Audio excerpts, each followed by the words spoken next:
গরম তেলের মধ্যে আপনারা কখনো এইভাবে দেশলাইয়ের কাঠি দিয়ে দেখেছেন যে কি হয়? দিলে আপনারা নিজেরাও কিন্তু চমকে যাবেন। কিংবা আপনারা কখনো মিক্সার মেশিনে এইভাবে জামা কাপড়ের ক্লিপ ব্যবহার করেছেন? এমনই কিছু অসাধারণ টিপস শেয়ার করব। চলুন তাহলে আজকের টিপসগুলি আমরা দেখে নিই। প্রথম যে টিপসটি শেয়ার করছি বন্ধুরা, তাওয়া নিয়ে। আমরা অনেকেই যখন রুটি করতে যাই দেখা যায় প্রথমবারের রুটিটা তাওয়ার ওপর আটকে যায়। সেক্ষেত্রে ঠিকঠাক মতো আমরা রুটিটা করতে পারি না, মানে প্রথম রুটিটা তো নষ্টই হয়। তাই প্রথম রুটি করার আগে যাদের এরকম সমস্যা হয়, তাওয়াতে সামান্য পরিমাণে একটু নুন দিয়ে নিন। খুব ভালো করে আপনারা তাওয়াটাকে নুনটাকে দিয়ে নেড়ে চেড়ে নিন এইভাবে। তারপর এই নুনটাকে ফেলার প্রয়োজন নেই, এটাকে আপনারা রান্নায় ইউজ করতে পারবেন। একটি পাত্রের মধ্যে ঢেলে নিন। তারপর যদি আপনারা রুটি করেন দেখবেন রুটিটা আপনাদের তলায় মানে তাওয়াতে লাগবে না। খুব সুন্দর নাড়াচাড়া করতে পারবেন, এমনকি খুব সুন্দরভাবে ফুলে উঠবে। চলুন তাহলে পরের টিপসটি দেখে। পরবর্তী যে টিপসটি শেয়ার করব, অনেক সময় আমরা বাজারে যখন কোনো কিছু কিনতে যাই অবশ্যই কিন্তু আমরা সেই জিনিসটার দাম দেখে নিই, এমনকি ডেটটা দেখে নিই। কিন্তু যারা ধরুন চশমা পরে হয়তো কোনো কারণে ভুলে চশমাটা নিয়ে যেতে ভুলে গেছে, তখন তারা কি করবে? তখন এই এমার্জেন্সি মুহূর্তে আপনারা এই ছোট্ট টিপসটি অ্যাপ্লাই করবেন। প্রত্যেকের কাছে এখনকার দিনে কিন্তু স্মার্টফোন থাকে। স্মার্টফোনে ডেট আর যেখানে এমআরপি সেই জায়গাটা একটি ছবি তুলে নিন। তারপর সেই ছবিটাকে যদি আপনারা জুম করেন তাহলে কিন্তু কোনো রকম চশমা ছাড়াও আপনারা খুব সহজেই ডেটটা এমআরপিটা দেখে নিতে পারবেন। আমি প্রত্যেককেই বলছি না এই টিপসটি অ্যাপ্লাই করার জন্য। যারা ভুলে গেছেন বা এমার্জেন্সি মুহূর্তে আপনারা অ্যাপ্লাই করে দেখতে পারেন। চলুন তাহলে পরের টিপসটি দেখে নিই। অনেক সময় আমরা ডিম দিয়ে নানা রকম রান্না করে থাকি, নানা রকম রেসিপিতে ব্যবহার করি। কিন্তু দেখা যায় ডিমের হলুদ অংশটা হয়তো আমাদের প্রয়োজন লাগে না, আমরা শুধু সাদা অংশটা নিই। একসঙ্গে ফাটালে অনেক সময় হলুদ অংশটা আলাদা করতে গেলে দেখা যায় যে হলুদ অংশটা সাদা অংশের সঙ্গে মিশে যাচ্ছে। তাই একটি বাটি নিয়ে নেবেন। আর আমাদের বাড়িতে যে এই ধরনের ঝাঁঝরি হাতা থাকে, ঝাঁঝরি হাতার ওপর এখানে দেখুন বাটিটাকে আমি রেখে নিয়েছি। তারপর আমি ডিমটাকে ফাটিয়ে নিচ্ছি। এবার ঝাঁঝরি হাতার উপর ডিমটাকে যদি আপনারা ফাটান দেখবেন ডিমের সাদা অংশ খুব সহজেই নিচে পড়ে যাবে, আর হলুদ অংশটা কিন্তু ঝাঁঝরি হাতার মধ্যেই থাকবে। এইভাবে খুব সহজেই কিন্তু আপনারা ডিমের সাদা অংশ আর কুসুমটাকে আলাদা করে নিতে পারবেন। কোনোভাবেই কুসুমটা ডিমের সাদা অংশের সঙ্গে কিন্তু মিশবে না। চলুন পরের টিপসটি বা আইডিয়াটি আমরা দেখে নিই। আমরা হটপটে প্রত্যেকেই রুটি তরকারি রেখে থাকি, কারণ ভালো থাকে, অনেকক্ষণ গরম থাকে। কিন্তু সমস্যাটা কি হয় জানেন? হটপটের মধ্যে রুটি তরকারি রাখলে অনেক দিন রাখতে রাখতে এর থেকে না বাজে একটি দুর্গন্ধ বের হয়। সেক্ষেত্রে সাবান দিয়ে যতই ধুই না কেন গন্ধটা যেতে চায় না। সামান্য পরিমাণ সাদা কালারের আপনারা মানে হোয়াইট ভিনেগার নিয়ে নিন। তারপর এর মধ্যে দিয়ে দিন খবরের কাগজ। আমাদের প্রত্যেকের বাড়িতেই কম বেশি থাকে। খবরের কাগজটাকে এখানে নিয়ে নিচ্ছি।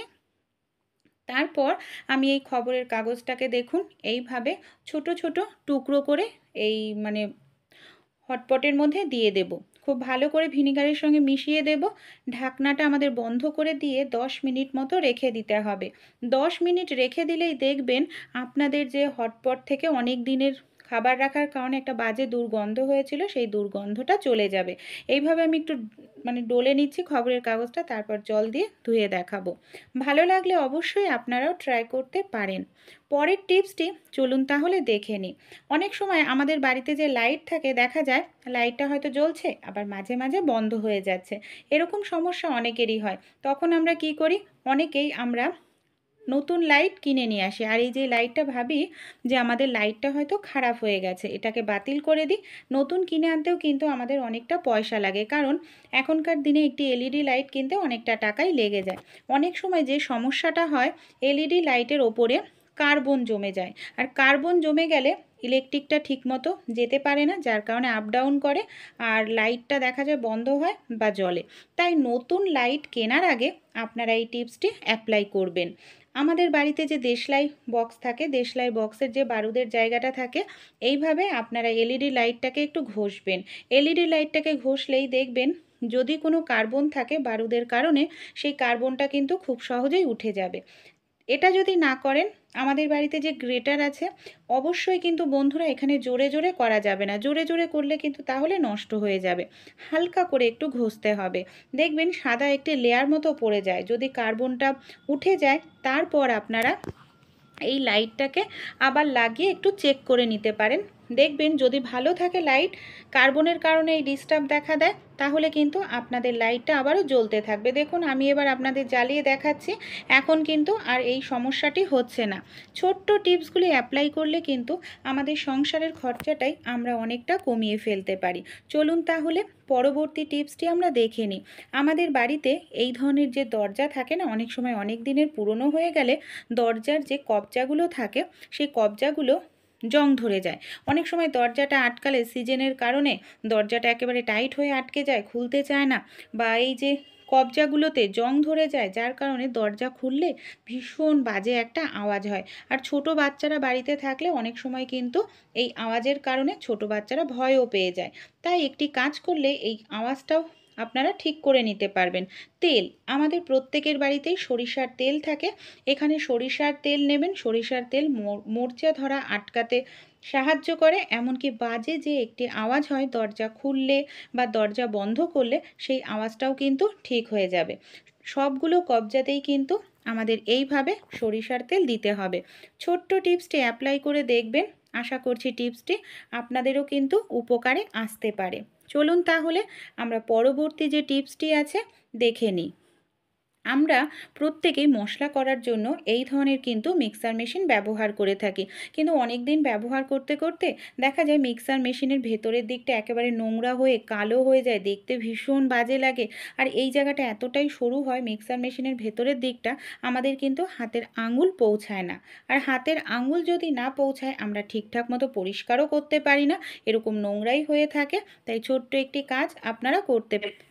এখানে আমি নিয়ে নিয়েছি দেখুন একটি ক্লিপ, জামা কাপড় আটকানোর ক্লিপ। আর আমি এখানে দেখুন আমাদের বাড়িতে যে এই ধরনের একেবারে নরম কসবাইট থাকে, শক্ত কসবাইট নেবেন না, একেবারে নরম কসবাইট আমি এইভাবে আটকে নিলাম ক্লিপের সঙ্গে। সামান্য পরিমাণ ডিশওয়াশ নিয়েছি আমি, কিন্তু কোনো রকম এখানে জল নিইনি, কারণ জল নেবেন না, যেহেতু ইলেকট্রনিক্সের জিনিস জল নিলে অনেক সময় খারাপ হয়ে যাওয়ার সম্ভাবনা থাকে। তারপর দেখুন আমি এইভাবে ক্লিপটাকে ধরেই কত সহজেই ভেতরটা পরিষ্কার করে নিতে পারছি, কারণ এই জায়গাটায় আমাদের হাত তো কোনোভাবেই পৌঁছায় না। তাই এইভাবে আমরা ক্লিপ দিয়ে যদি পরিষ্কার করি, খুব সহজে কিন্তু পরিষ্কার হয়ে যায় জায়গাটা। আর দেখুন ভেতরটা দেখতেই পাচ্ছেন কতটা সুন্দর পরিষ্কার হয়েছে, আর আগে কীরকম নোংরা ছিল আশা করছি আপনারা দেখেই কিন্তু বুঝতে পেরেছেন। কয়েক সেকেন্ডের ব্যাপার, এইভাবে একটু পরিষ্কার করলেই একেবারে পরিষ্কার হয়ে যায়। দেখুন এইভাবে পুরোটা আমি ডলে ডলে পরিষ্কার করে নিচ্ছি, আর এইভাবে পরিষ্কার করতেও খুব সহজ, আর ভেতরটা দারুণ পরিষ্কারও হয়। এইভাবে পরিষ্কার করে নেওয়ার পর আমরা ভেতরটা কিভাবে মুছবো, কারণ আঙুল তো পৌঁছায় না, তাই মোছার জন্য আমাদের না ছোট্ট একটি টিপস কিন্তু বন্ধুরা অ্যাপ্লাই করতে হবে, যার ফলে আমরা খুব সহজে মুছেও নিতে পারব। আমি এখানে একটি রুমাল নিয়ে নিয়েছি। রুমালটাকে ভেতরে ঢুকিয়ে এইভাবে একটি চামচের সাহায্যে দেখুন ভেতরটা কত সুন্দর মুছে নিচ্ছি। আপনারা মাসে একদিন বা সপ্তাহে একদিন এই টিপসটি অ্যাপ্লাই করবেন, আপনাদের মিক্সার মেশিন দেখবেন নতুনের মতো চকচকে থাকবে। ভেতরটা যেরকম পরিষ্কার করেছি, বাইরের দিকটাও আমি একটি কসবাইট দিয়ে দেখুন বন্ধুরা এইভাবে একটু ডলে নিচ্ছি। বাইরেটাও ডলে নিলে বাইরের দিকটাও কিন্তু নোংরা হয়ে যায়, সেই নোংরাটাও খুব সহজে উঠে যাবে। জল ছাড়াই আপনারা এইভাবে পরিষ্কার করে দেখবেন, খুব সুন্দর যেরকম পরিষ্কার হয়, সেই সঙ্গে কিন্তু কোনো রকম আমাদের মিক্সার মেশিন নষ্ট হয়ে যাওয়ার সম্ভাবনাও থাকে না। এবার আমি বাইরেটাও কিন্তু একইভাবে এইভাবে সুন্দর করে মুছে নেব। চলুন তাহলে বন্ধুরা পরবর্তী টিপসটি দেখি। আমরা অনেক সময় কি করি, ফোনে চার্জ দিই, ফোনটা খোলার পর চার্জারের যে সুইচটা সেটাকে অন করে রেখে দিই। সুইচটা অন করে রাখলে কিন্তু বন্ধুরা মানে কারেন্টটা পাস হতে থাকে, যার ফলে ইলেকট্রিক বিলটা বেশি আসে। অনেক সময় দিনের বেলায় আমরা বেখেয়ালে নাইট বাল্বটা জ্বালিয়ে রাখি। এই ছোট ছোট টিপসগুলি অ্যাপ্লাই করবেন, এতে দেখবেন আপনাদের ইলেকট্রিক বিলটা অনেকটাই কম আসবে, কারণ আমরা বিনা কারণে কেন পয়সা খরচ করব, তাই না? তাই একটুখানি কিন্তু এখনকার দিনে আমাদের একটু বুদ্ধি খাটিয়েই চলতে হবে, সব সময় সুইচ আপনারা অন রাখবেন না। পরবর্তী টিপসটি চলুন দেখে নিই বন্ধুরা। আমরা এই ধরনের তেলে যখন কোনো কিছু রান্না করি, বিশেষ করে ধরুন কচুরি করছি বা লুচি করছি, অনেক সময় না আমরা অনেকেই বুঝতে পারি না যারা নতুন গৃহিণী, যে তেলটা ঠিকমতো গরম হয়েছে কি না। তাই অনেক সময় আমরা গরম তেলে দেখা লুচি ভাজতে দিয়ে দিই, লুচি ফোলে না। তাই দেশলাই আমাদের প্রত্যেকের বাড়িতেই থাকে। হ্যাঁ, শুনতে অবাক লাগলেও বন্ধুরা একটি দেশলাই কাঠি কিন্তু আমাদের মানে একদম ফুলকো ফুলকো লুচি করতে সাহায্য করবে। কিভাবে? দেশলাই কাঠির যে বারুদের জায়গাটা আমাদের এইভাবে ভেঙে নিতে হবে। দেখুন এইভাবে ভেঙে নেওয়ার পর কাঠিটাকে আপনারা তেলের মধ্যে দিয়ে দিন। কাঠিটাকে তেলের মধ্যে দিলেই দেখবেন বন্ধুরা, যদি কাঠিটার চারপাশে এইভাবে ফেনা বাবলস উঠতে থাকে তাহলে বুঝবেন তেলটা আপনাদের পারফেক্ট গরম হয়ে গেছে লুচি বা কচুরি করার জন্য। এই ছোট্ট টিপসটি অ্যাপ্লাই করবেন, এতে কিন্তু বন্ধুরা আপনাদের দেখবেন প্রত্যেকটা লুচি গোল বলের মতো হয়ে ফুলে উঠবে। আমি আপনাদের লুচি করেও দেখাচ্ছি। কাঠিটাকে আমি এবার তুলে নিলাম। আমার এই ছোট ছোট টিপসগুলি আপনাদের কীরকম লাগলো বন্ধুরা, অবশ্যই আপনাদের মতামত কমেন্টে জানাবেন। ভালো লেগে থাকলে একটি লাইক করবেন, আমাকে সাপোর্ট করে আমার পাশে অবশ্যই থাকার চেষ্টা করবেন।